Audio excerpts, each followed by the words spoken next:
गत सोमवार 11 तारिख दिन दिन बेले प्राय गोटे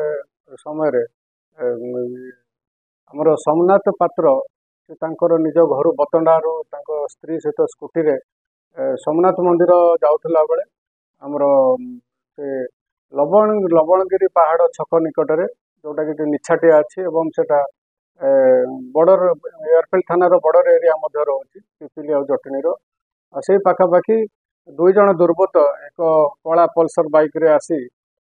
से स्त्री बेकरू सुना चेन छड़े नहीं जावा बेले से स्त्री भारसाम्य हर से स्कूटी तल को छिटिकी पड़ते से मुंडरे गभीर आघात हो रक्तस्राव होता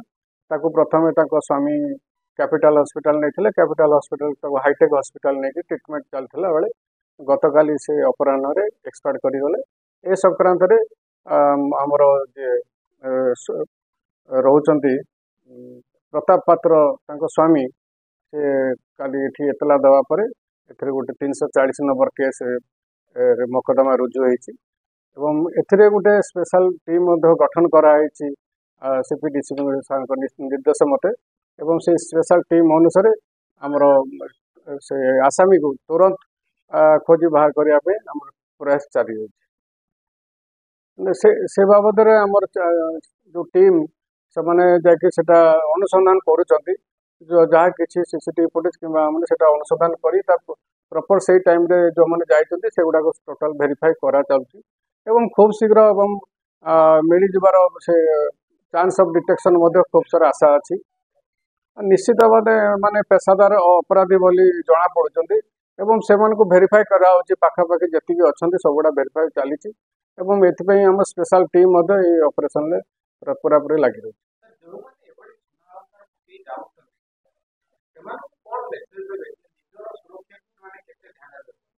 निश्चित भाव ये घटना एक निछाटिया जगार घटी बहुत दूर से घटी जो तो एमान मोर समस्त जनसाधारण को अनुरोध से जिते बाइक रे जाऊँच निजे हेलमेट पिंधतु एवं जहाँ भी पिंधि सेटा देखातु नहीं घोड़े रखु निछाटिया जगार निश्चित भाव घोड़े रखु एवं सचेतन होकर जातु कौन सी हठात किसी काजुआल न जावाई जनसाधारण को